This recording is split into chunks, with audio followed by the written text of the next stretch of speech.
전에 여호수아가 백성을 보내매 이스라엘 자손이 각기 그들의 기업으로 가서 땅을 차지하였고 백성이 여호수아가 사는 날 동안과 여호수아 뒤에 생존한 장로들 곧 여호와께서 이스라엘을 위하여 행하신 모든 큰 일을 본 자들이 사는 날 동안에 여호와를 섬겼더라.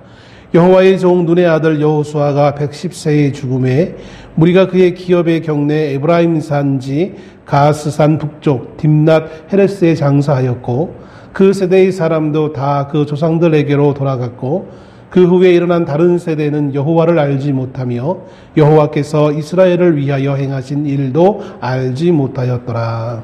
아멘.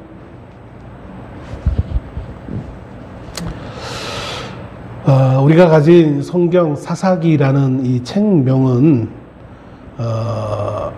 유대인들은 이 사사기라는 이 책을 이렇게 이름을 붙였습니다. 쇼페팀이라는 이름을 불러서 명칭을 부릅니다.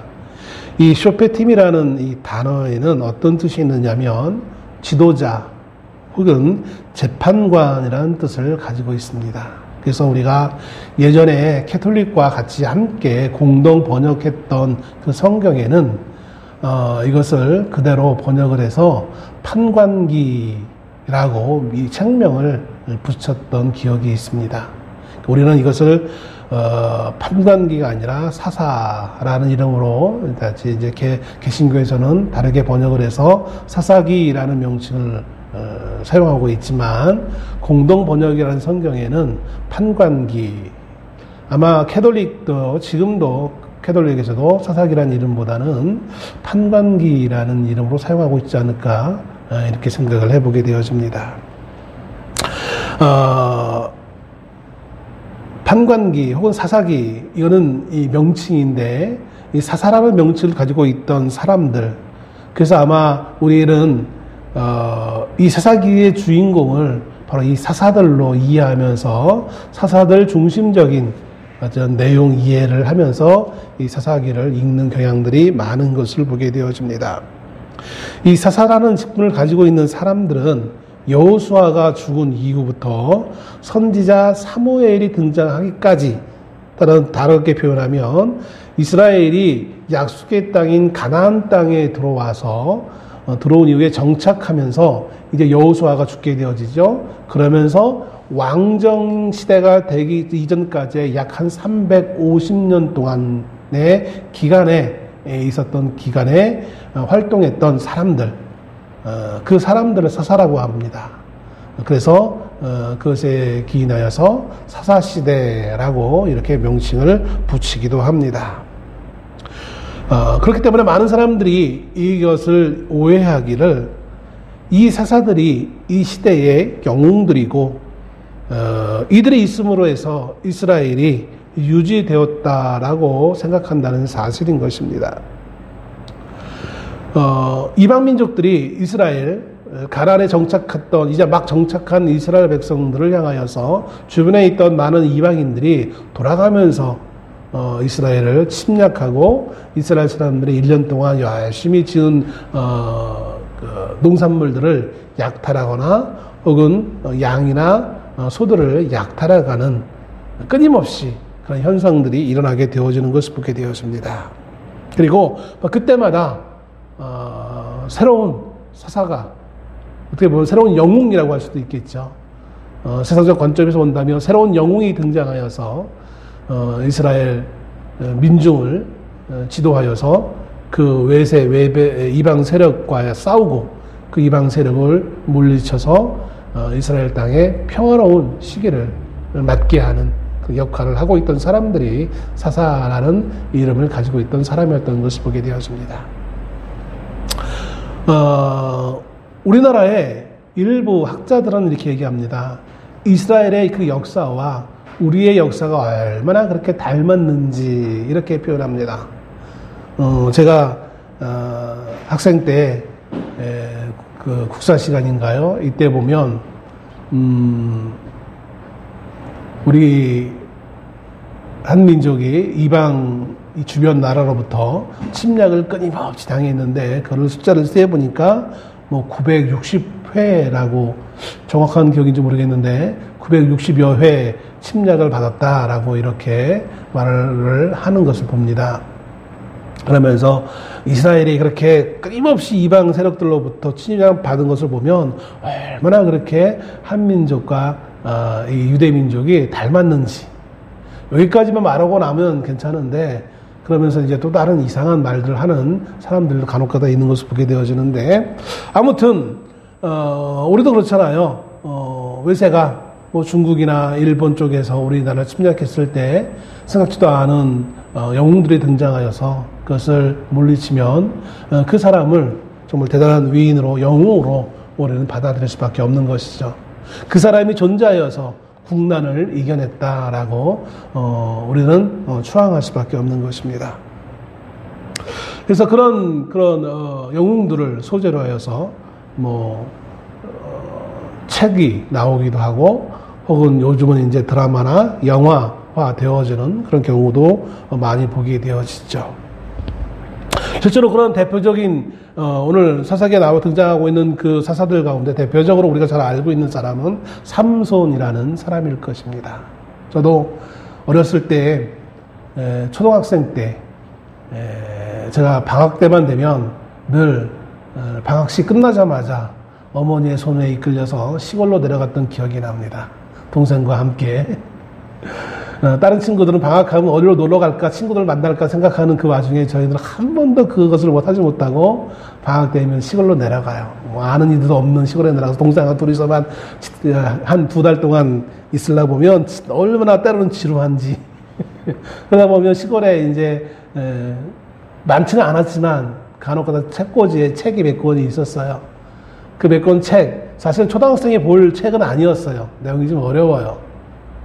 최소한 고등학생 이상이 읽어야 될 책인데 하도 심심하고 지루하니까 이렇게 보다가 눈에 드는 책을 이렇게 딱 그런 건 이제 소설 같은 거죠. 수필 같은 거는 볼 엄두도 못 냈고 소설을 딱 했는데 거기 중에 하나가 이제 삼손과 드릴라라는 제목의 책이었어요. 교회를 다니지도 않았고 예수님도 몰랐고 하나님도 몰랐고 아무것도 몰랐는데 유일하게 이제 삼손을 보게 되어집니다. 소설책이죠. 물론 신에 대한 말은 있었지만 그보다는 영웅 삼손에 대한 이야기를 쭉 그리고 있는 거예요. 한 영웅과 예쁜 여인의 어떤 사랑. 그러면서 거기 이제 음모와 함정이 있는 어떤 그런 것들. 많은 사람이 혹하고 감동받을 수 있고 또 재미있어 할 만한 그런 내용들이 소재가 되어지는 것을 보게 되어집니다. 사사기를 보면서 우리가 그런 관점에서 이 시대에 이러한 영웅이 등장하여서 위기의 전 민족을 이렇게 구해냈다 라는 식으로 우리가 이해를 한다면 그것은 하나님의 말씀을 우리가 제대로 이해하는 것은 아니라고 생각되어집니다. 영웅이라는 것은 한마디로 어떤 것과 귀결되어지냐면 영웅의 등장이라는 것은 곧 성공적인 시대를 의미하는 거잖아요. 모든 문제가 해결되어지고 평화로운 시대. 물론 사사 시기에 보면 사사들에 의해서 이방 민족들이 물리쳐지고 난 다음에 평화로운 시기에 대해서 언급하시는 부분이 분명히 성경에 있는 것을 보기도 합니다. 그러나 이 사사기에서 말하고 있는 그 중심적인 내용은 영웅들로 인하여서 이렇게 평화로운 시대가 되었다라는 것을 의미하는 것은 결코 아니라는 것이죠. 근데 우리는 자꾸 그런 그 성향으로, 그런 견해로 자꾸 이 성경책을 보려고 하는 그런 모습이 너무나 많다는 사실인 것입니다. 사실 성경인 이 사사 시대에 대해서 한마디로 정의하고 있는 것은 제가 늘 사사기를 볼 때마다 뭐 성경 공부 때나 아니면 개인적인 어떤 얘기를 할 때마다 인용하는 것은 바로 이것입니다. 아마 저뿐만 아니라 모든 목회자들이 아마 이 말씀을 동의할 것입니다. 사사기 21장 25절에 이렇게 기록합니다. 그때에 이스라엘에 왕이 없으므로 사람이 각기 자기의 소견에 옳은 대로 행하였더라. 사사기의 결론은 이겁니다. 그때 왕이 없었기 때문에 사람들이 자기의 소견대로 자기 보기에 옳은 대로 살았던 시대가 사사시대였다는 것입니다. 언뜻 보기에는 그래 왕정시대가 아니니까 맞는 말이네. 왕이 없으니까 이렇게 단편적으로 이해할 수 있어요. 그런데 성경에서 말하고 있는 왕이 없음으로라는 이 말의 의미는 문자적으로 일차적인 그 의미를 말하고 있는 것이 아니라는 것입니다. 이스라엘에게는 늘 왕이 없었던 시대가 한 시대도 없었습니다. 늘 만왕의 왕이신 하나님이 직접 이스라엘 백성들을 내가 너의 하나님이 되어지고 너희는 나의 백성이 되어져서 늘 함께 하실 것에 대해서 말씀해 주고 있습니다. 하나님이 아브라함을 처음 택하셔서 그를 부르셔서 그의 고향 본토 친척을 떠나 약속의 땅으로 출발하도록 명령하신 그 이후부터 계속해서 하나님은 아브라함에 있어서 아브라함에게 왕이었고 아브라함의 가문에 있어서 왕이었으며 이제 수많은 숫자를 가진 대단한 큰 민족이 되어진 그 상황에서조차도 비록 세상에 말하고 있는 왕관을 쓴 왕은 없었지만 진정한 만왕의 왕이신 하나님이 그들의 왕으로서 그들을 다스리시고 그들을 인도하셨다는 사실을 성경은 분명히 말하고 있는 것입니다. 그러므로 오늘 사사기에 왕이 없음으로라는 것은 실제로 왕이 없다는 의미가 아니라 그들이 백성들이 그 만왕의 왕이신 하나님을 왕으로 받아들이지 못하고 있었다는 사실을 말하고 있는 것입니다. 왕이 있다는 것은 왕의 명령을 따라야만 하는 것입니다. 오늘날같이 법이 있어서 법치주의 국가를 말하는 것이 아니라 왕정시대에는 왕의 말이 곧 법이었죠. 하나님의 말씀대로 살아가는 것이 이스라엘 민족에 주어진 유일한 과제였던 것입니다. 그런데 이스라엘 백성들은 그 하나님을 왕으로서 모시지 못하고 인정하지 못하였고 각각 자기 옳은 대로 자기 소변에 자기가 생각하기에 옳은 대로 자기에게 필요한 것만 받아들이고 필요하지 않은 것은 버린 상태로서 그들의 삶을 살았다는 사실을 지적하고 있다는 사실인 것이죠. 세상은 늘 강력한 왕을 원합니다. 강력한 영웅을 원합니다. 아마 우리 한국 사람들도 그런 것 같아요. 옛날 추억에 가난하고 못 살았던 옛날 이제 일제 해방기 끝나고 6.25 전쟁 끝나고 정말 전 세계적으로 거의 경제 수준이 거의 꼴찌 인근에 있었던 그 시대에 오늘날 같은 이런 세계 10위권의 강력한 나라로 이끌 수 있었던 그 근간이 무엇이냐? 많이 추앙하는 분들은 강력한 지도력이 있었기 때문에 한 사람의 지도력으로 이렇게 여기면서 지금도 그런 사람을 꿈꾸고 있는 사람들이 우리 주변에 너무나 많은 것을 보게 되었습니다. 창세기 10장 8절에는 인류 역사사에 있어서 기록된 첫 용사인 니므롯이라는 사람에 대해서 말해주고 있습니다. 세상은 그를 영웅이라고 치부하며 그를 따르고 그를 존경하는 그런 성향이 있었던 것을 보게 되어지죠. 그러나 성경에 말하고 있는 그 첫 용사인 그 니므롯은 세상 사람들이 보기에는 영웅일지 모르겠지만 성경은 그를 하나님을 대적하는 대적자로서 말씀해 주고 있는 것을 보게 되었습니다. 여전히 오늘 우리들은 그것이 하나님을 대적하는 것인지도 모르면서 세상적 영웅을 기다리고 있는 그런 과오를 범하고 있는 것은 아닌지 모르겠습니다. 성경에서 말하고 있는 시대를 이끌어가는 그 주체자는 한 사람의 영웅이 아니라 바로 살아계신 만왕의 왕이신 하나님이라는 사실을 성경은 분명히 우리에게 말씀해 주고 있습니다. 우리를 이끄는 것은 우리를 주도하는 것은 한 명의 영웅이 아니라 한 사람의 위대한 대통령이 아니라 혹은 어떤 물질과 어떤 발달한 과학이 아니라 이 세상을 창조하시고 지금도 여전히 다스리시고 앞으로도 다스리실 하나님이 우리를 주도하시고 이끄신다는 사실을 분명히 선언하고 있다는 사실인 것입니다. 오늘 본문의 말씀 6절부터 시작하는 본문의 말씀 앞에 보면 이제 1절부터 5절까지를 조금 우리가 살펴보면서 본문을 또 보려고 합니다. 1절부터 5절에 보면 여기 여호와의 사자가 길갈에서부터 복임으로 올라왔다라고 기록해 주면서 시작합니다. 길갈이라는 곳은 이스라엘이 가나안 땅에 들어와서 처음으로 정착하면서 중심지 역할을 했던 곳을 의미하고 있습니다. 이스라엘이 처음 길갈에 이르러서 여리고성 싸움 이후에 길갈에 이르러서 거기서 중심이 되어서 이제 정복 전쟁을 시작하게 되어지는 것이죠.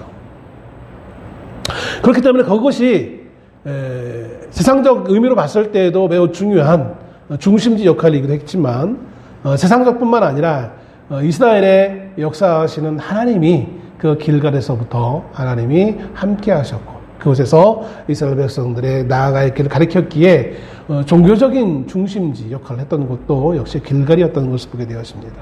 그런데 이제 그 길갈에서부터 이제 어디로 옮겨왔습니까? 복임으로 올라왔다는 겁니다. 이제 자리가 중심지가 이동되었다는 것이죠. 복임이라는 것은 원래 예전에는 루스라는 명칭으로 사용되었습니다. 아브라함 시절에는요. 그리고 이제 후기에는 이곳을 뭐라고 일컬으냐면 베델이다라고 부르는 지역입니다. 중심지 역할이 길갈에서 이제 이 복임 오늘날에 이제 베델로 옮겨진 것이죠. 여기에 누가 왔다고 기록합니까? 여호와의 사자입니다. 이 여호와의 사자라는 이 말에 제가 신학생 때 보면 논문집을 많이 이렇게 보다 보면 많은 분들이 이 사사기에 나와 있는 이 장에는 이 여호와의 사자라는 이 주제를 가지고 논문을 많이 쓰는 것을 봤어요. 여호와의 사자는 다른 말로 번역하면 여호와의 천사예요. 그래서 히브리 말로 하면 말락 예호와라는 단어인데 여호와의 천사가 왔다라는 거예요. 여호와의 천사라고 하면 우리는 흔히 생각하는 것처럼 그런 천사를 생각하는데 그런 흔한 천사였으면 많은 신학생들 논문으로 쓰지 않았겠죠. 그 이유는 논문을 쓴 이유는 이 여호와의 천사가 우리 성경에서는 여호와의 사자 혹은 천사라고 번역되고 있는 이 말이 단지 그냥 천사가 아니라 성육신하신 예수 그리스도가 인간의 몸을 입고 오시기 이전에 때로는 인간의 모습으로 나타날 때가 있었어요. 아브라함 앞에 나타나실 때도 예수님이 나타나셨어요. 그것처럼 이 여호와의 사자는 바로 예수님을 말하고 있는 겁니다. 예수님이 이스라엘 백성들에게 이 하나님의 말씀을 지금 전하고 있는 거예요. 전하는데 그냥 전하는 것이 아니라 여기에는 꾸중하는 말씀이 담겨져 있는 것이죠. 여기에는 이스라엘 백성들이 하나님과의 언약 관계를 떠나서 가나안 백성들과 언약을 맺고 우상을 섬긴 그 사실 때문에 여호와의 사자가 복임에 임자하여서 그들을 책망하시며 징계하시려고 하는 그 장면이 기록되어져 있는 것을 보게 되었습니다. 천사가 징계하는 것이 아니라 성자이신 그리스도 예수께서 하나님 성부이신 하나님의 말씀을 가지고 와서 그들을 향하여서 진노하시면서 이제 징계하시고자 하는 뜻을 백성들에게 선포하고 있는 것을 보게 되어져요. 하나님은 이스라엘 백성들에게 가나안에 입성하기 이전에 절대로 주변 이방 민족들과 언약을 맺지 말라고 했어요. 왜냐하면 언약은 이미 한번 세웠어요. 그 언약은 누굽니까? 하나님과 이스라엘 백성 사이에 언약이 있었어요. 이 언약 외에 그 어떠한 민족과의 언약도 하나님은 허락하시지 않았습니다. 다른 이방의 민족과의 그 언약은 결국은 이스라엘로 하여금 하나님을 떠나 이방 우상을 섬기게 하는 그런 결과를 맞이할 수밖에 없도록 종용하기 때문에 하나님 그 어떤 언약도 맺지 말라고 말씀하셨던 것입니다.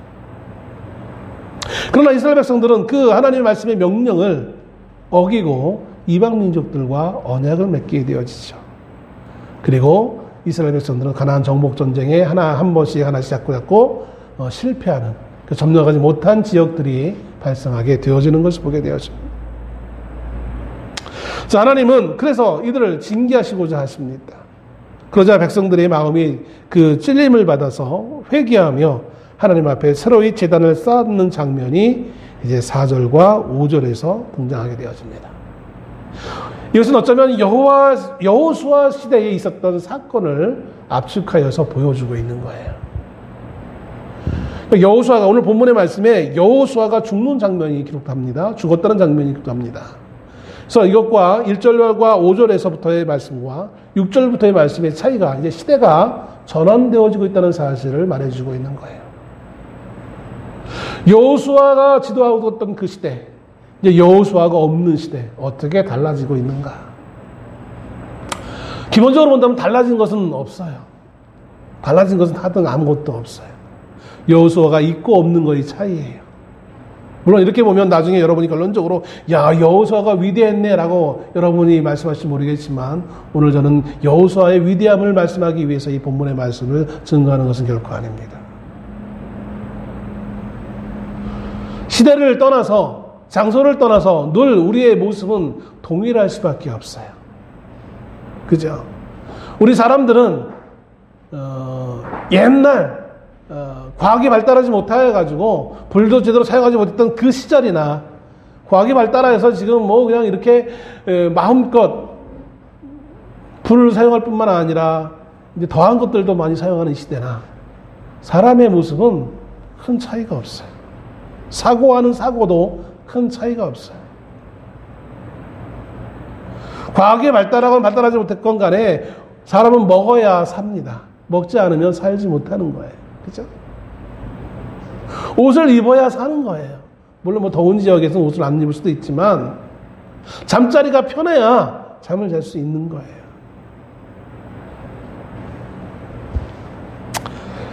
이것은 어떠한 먹고 마시고의 문제가 아닐 뿐만 아니라 신앙의 부분도 마찬가지라는 거예요. 뭐 인류학자들은 그렇게 말할 수 있어요. 사람들이 가난할수록 더 신앙에 몰입하게 되어지고, 부할수록 신앙에 몰입하지 못하더라. 옛날에는 그렇게 생각하지 않았거든요. 옛날에는 부해지면 더 신앙을 열심히 할 줄로 생각했어요. 이게 학자들의 잘못된 추측이었죠. 우리가 부해질수록 더 하나님을 잘 찾을 줄 알았는데 그러지 않아요.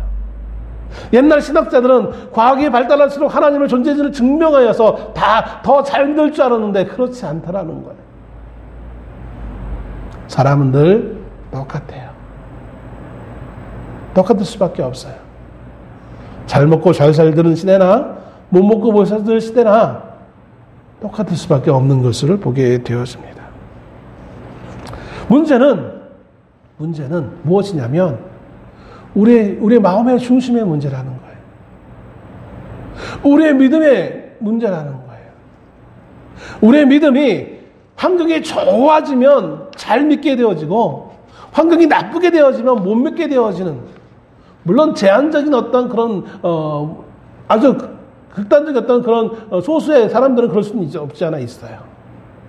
그러나 대체적으로 보게 된다면 그것과 그렇게 큰 연관이 없는 것을 보게 되었습니다. 물론 예전에 우리가 정말 못 살을 때 구호 물품 받기 위해서 교회를 간 분도 많이 있어요. 근데 그것은 구호 물품을 받기 위해서 교회를 간 거지 믿음 때문에 간 것은 아니잖아요. 물론 그러다가 믿음이 생긴 분도 없잖아 있겠지만, 당시 이스라엘 백성들은, 이스라엘 사회는 재정일치라는 사회였습니다. 그럼 잘 아시죠? 재정일치가 뭔지? 정치와 종교는 하나였습니다. 오늘날도 보면 이슬람 믿는 분들, 그런 나라들 가운데 거의 대부분의 이스라엘 국가들이 재정일치를 보는, 뭐 겉으로는 아니라고 하지만 그런 경우들 많은 것을 보게 되어집니다. 이스라엘도 재정일치였어요.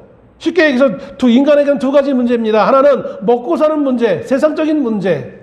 또 하나는 종교적인 영역, 하나님을 섬기는 문제. 늘 우리 인간에게는 이 두 개의 문제가 있어요. 크게 본다면. 뭐 세분하게 보면 여러 가지 수많은 영역들이 있겠지만, 큰 차원에서 보게 되어진다면 우리 인간에게는 큰 두 가지 문제가 있는데, 두 가지 영역이 있는데, 하나는 먹고 사는 문제의 영역, 또 하나는 종교의 영역이에요. 물론 이 종교의 영역에 이제 뭐 과학까지 거기에 첨가되어진 부분이 없지 않지만, 그러나 크게 본다면 두 가지예요. 믿음의 부분과 세상 삶의 부분의 문제. 그러나 이스라엘은 이 부분을, 오늘날은 이걸 다르게 따로 구별돼서 보려고 하는 경향이 더 강하지만, 그러나 고대일수록 이것은 하나로 보는 것이 보편적인 견해였죠. 그래서 이스라엘은 늘 먹고 사는 문제, 이것도 하나님의 문제인 것이고, 하나님을 섬기는 이 문제, 이것도 역시 하나님의 문제였어요. 그래서 이것을 누가 주도했느냐? 물론 제사장이 있었지만 그러나 특별한 시대였기 때문에 여호수아가 이것을 중재 역할을 했던 것이죠. 오늘 본문의 앞에 있는 2장 1절로 5절의 말씀에 보면 하나님이 예수 그리스도께서 이스라엘의 그 잘못된 하나님 앞에서의 그 잘못된 모습을 통해 심판하시겠다, 징계하시겠다고 하니까 여호수아가 중재해서 이스라엘 백성들을 마음에 찔려서 회개하도록 하는 중요한 역할을 하는 것을 보게 되었습니다. 그게 여호수아의 내용의 뒷부분의 내용인 것을 보게 되어져요.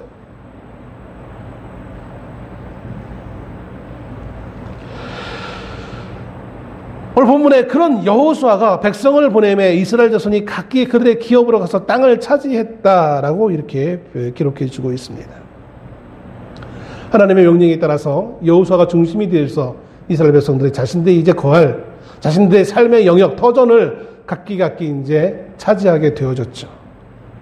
7절에 백성이 여호수아가 사는 날 동안과 여호수아 뒤에 생존한 장로들 곧 여호와께서 이스라엘을 위하여 행하신 모든 큰 일을 본 자들이 사는 날 동안에 여호와를 섬겼더라. 여호와를 섬겼다라는 말씀만 보면 대단히 아름다워 보여요. 그런데 문제는 조건절이 앞에 있죠. 어느 때요? 여호수아가 살아있을 동안. 조금 더 나아가서 여호수아와 함께 활동했던 장로들이 살아있을 동안. 학자들이 이 기간이 어느 정도인가 반복할 일 되게 없나 봐요. 그걸 한번 체크해 봤어요. 할 일 없으니까 시간 많이 남는 분들이 이 기간이 도대체 얼마일까? 뭐가 중요한 것도 아닌데 체크해 봤어요. 여호수아가 한 30년 정도 살았을 것이고 정착한 다음에 그리고 장로들이 여호수아보다 조금 좀 어렸을 테니까 조금 플러스 한 20년 해가지고 약 한 50년 정도 정착하여서 약 한 50년 동안 이스라엘 백성들이 여호와 하나님을 그나마 섬겼더라라고 기록해 주고 있다는 것입니다. 근데 문제는 8절에 그 여호수아가 죽었어요. 그리고 장사 지내졌어요. 이 말은 묻혔다는 것이죠. 존재가 완전히 이제 사라진 거예요.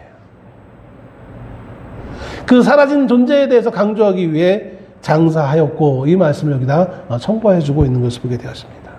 그리고 10절에 이어져서 그 세대의 사람도 다 그 조상들에게로 돌아갔고 그리고 이제 그 다음 세대가 이제 주도하게 되었는데 문제는 뭐냐면 그 다음 세대의 그 성향이 무엇이었습니까? 다른 세대는 여호와를 알지 못하며 여호와를 알지 못한대요. 알지 못하는 게 뭘까? 이것을 여호수아 24장 31절에는 오늘 본문에서는 알지 못한다, 안다라는 단어를 사용하고 있지만 여호수아 24장 31절에는 요거를 똑같은 상황을 어떻게 표현하고 있냐면 본자라고 표현하고 있어요. 여호수아는 하나님을 본 자예요. 그거를 사사기에서는 아는 자로 설명해 주고 있어요. 여호수아와 함께 했던 그 세대의 장로들은 여호와 하나님을 본 자였어요. 그들은 아는 자였어요.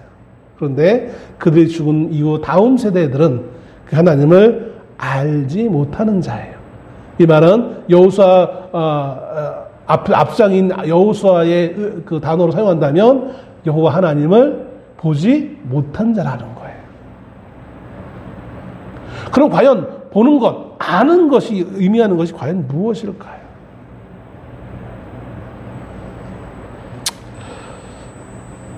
이들이 새로운 세대는 하나님을 알지 못하기 때문에 우리 성경에는 그냥 알지 못하며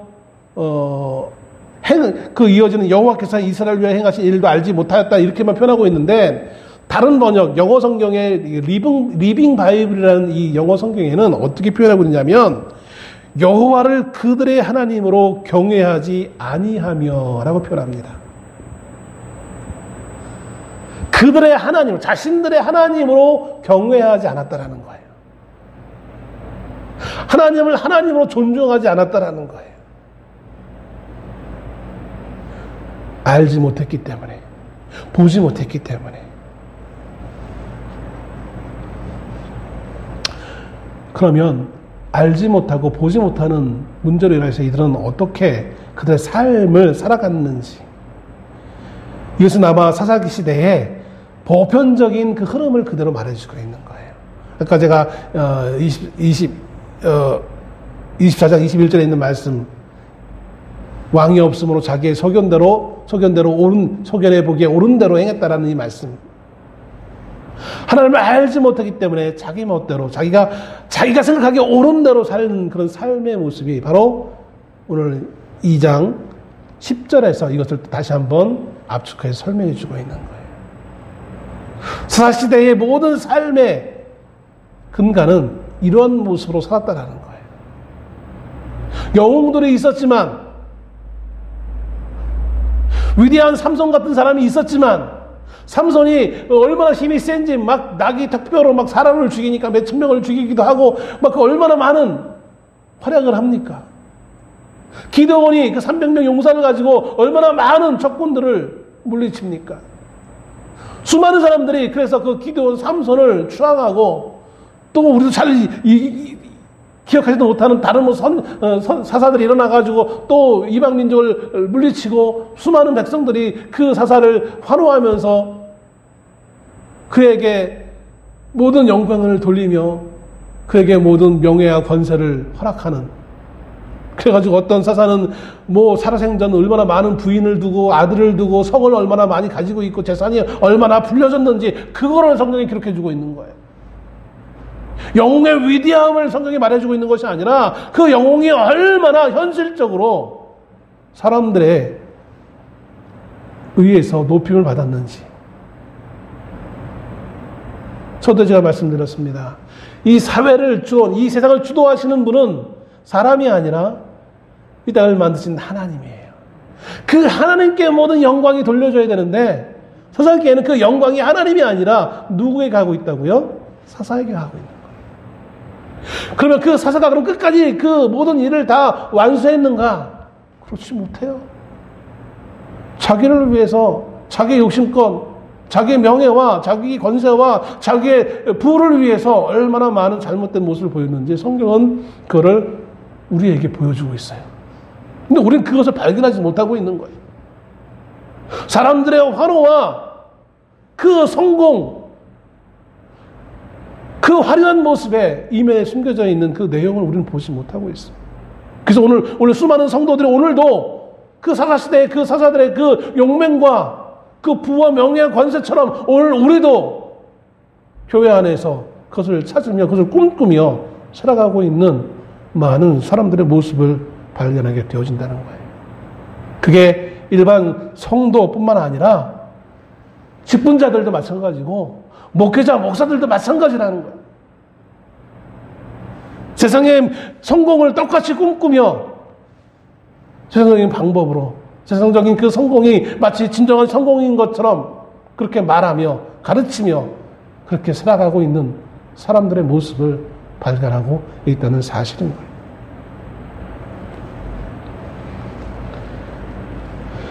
먹고 사는 문제에 대해서는 민감하게 반응하는 이스라엘 백성들이었지만 하나님과 그분이 하신 일에 대해서는 전혀 무관심한 세대의 모습을 오늘 이 본문의 말씀을 통해서 우리에게 말씀해 주고 있는 거예요. 왜 다음 세대들이 하나님을 알지 못했습니까? 왜 보지 못했을까요? 여호수아가 이스라엘 백성들이 그렇게 잘못되어지고 하나님의 징계를 받을 그 상황에 처했을 때 여호수아는 이스라엘 백성들을 모아놓고 그렇게 권면합니다. 나와 내 가족은 하나님을 섬기겠다. 너희도 이렇게 하는 것이 마땅하지 않겠냐고 말하고 있는 거예요. 여러분, 오늘 우리의 모습이, 우리의 관심이, 주된 관심이 어디에 가 있습니까? 먹고 사는 문제에 우리가 관심을 가지고 있고 하나님에 대해서는 전혀 관심을 가지고 있지 못하는 현실적으로 그런 우리의 모습으로 살아가고 있지는 않습니까? 한 주간의 삶의 모습이 하나님을 좀 더 알기 위해 힘쓰는 시간보다 먹고 사는 문제에 더 많은 시간들을 할애하며 살아가고 있지는 않습니까? 아유, 목사님, 세상도 모르고요. 당연한 거 아닙니까? 먹고 살려면 얼마나 이 피 튀기는 살아남기 위해 피 튀기는 전쟁 가운데 전쟁 같은 그 상황, 이 사회 살아남으려면 당연한 거 아닙니까? 이렇게 말할지 모르겠어요. 제가 말씀을 드렸죠. 앞에서 과거나 현재나 미래 똑같아요. 인간의 사는 모습은 똑같아요. 달라지지 않아요. 과학이 발달을 했다고 해서 더 많은 것을 먹을 수 있는 인간이 아니에요. 물론 총체적으로 더 많이 오랫동안 사니까 총체로 다 모아놓고 더 많이 먹을 수는 있겠죠. 근데 현대인들은 또 뭐 소식을 또 해야 건강하다고 해가지고 또 그나마 그것도 안 먹잖아요. 과거나 현재나 지금이나 똑같아요. 과거에 가졌던 문제, 그 문제가 현재라고 없는 거 아니에요. 똑같은 문제를 가지고 우리는 전전긍긍하고 있어요. 가난한 자나 부자나 똑같은 문제 때문에 전전긍긍하고 있어요.